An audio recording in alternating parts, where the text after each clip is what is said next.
আসসালামু আলাইকুম। প্রিয় অষ্টম শ্রেণীর শিক্ষার্থীরা, কোডহার্সের নতুন একটি ভিডিওতে তোমাদেরকে স্বাগতম।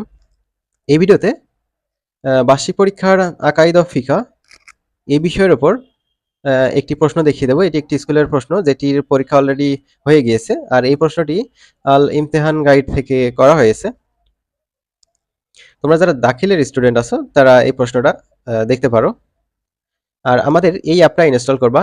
এই অ্যাপটা কিন্তু জেনারেল সাবজেক্টের জন্য পারফেক্ট। এটা তোমরা অষ্টম শ্রেণীতে ইউজ করতে পারবা, প্লাস হচ্ছে নবম দশম এসএসসি পরীক্ষা যেটাই বলো সবখানেই ইউজ করতে পারবা।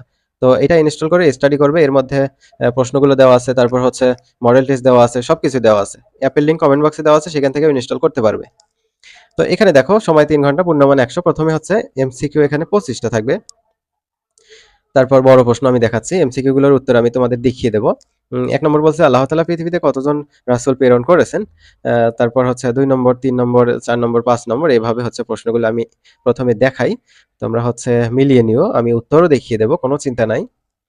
উত্তরগুলো হচ্ছে এই যে এরকম, হ্যাঁ, 1 থেকে 25টা এমসিকিউ এর উত্তর এখানে দেয়া আছে।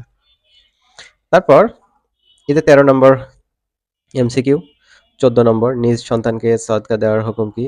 তারপর 15 ক্রীতদাসের ফিতরা দিবে কে। ছাগল বা ভেড়ার জাকাতের নিসাব কি, জাকাতের খাত কয়টি, উটের জাকাতের নিসাব কয়টি, সম্পদের কত শতাংশ জাকাত দিতে হয়। 2.5% আমরা জানি, সবাই জানি। তারপর হচ্ছে 21, 22, 23, 24, 25, এভাবে সবগুলো প্রশ্ন আশা করি তোমরা দেখে নিবা। এরপর রচনামূলক প্রশ্নের জন্য খ বিভাগ, আকাইদ অংশে হচ্ছে 20 মার্ক। যে কোনো 2টি প্রশ্নের উত্তর দাও এখানে। 1 নম্বর, রাসূল সাল্লাল্লাহু আলাইহি সাল্লাম মানুষ ছিলেন তবে সাধারণ মানুষ নন, এই কথাটি বিশ্লেষণ করো। 2 নম্বর, আসমানি কিতাবের প্রতি ঈমান আনার গুরুত্ব বর্ণনা করো। 3 নম্বর, শাফাআতের আবিধানিক অর্থ ও শরীয়ী অর্থ, শাফাআতের অধিকারী কারা, অতঃপর বিস্তারিতভাবে শাফাআতের প্রকারভেদ বর্ণনা করো। দোয়া ও আমল দ্বারা তাকদীর পরিবর্তন হয় কিনা বিস্তারিতভাবে লেখো। গ বিভাগ, এটা হচ্ছে ফিকহ, 30 মার্ক। যেকোনো 3টার উত্তর দিতে হবে, 3 10 30। প্রশ্নগুলোর উত্তর একটু বড় করে লেখার চেষ্টা করবা, আর হাতে লেখা ভালো করবা, তাহলে ভালো মার্ক পাবা।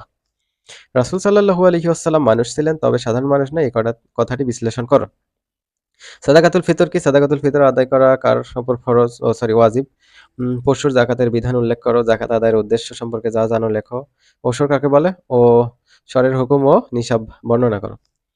ঘ নম্বর, আখলাক, এখান থেকে 10 মার্ক থাকবে। যেমন দেখো, হালাল অর্থ কি, হালাল উপার্জনের গুরুত্ব বর্ণনা করো, আল্লাহর জিকিরের গুরুত্ব ও পদ্ধতি বর্ণনা করো।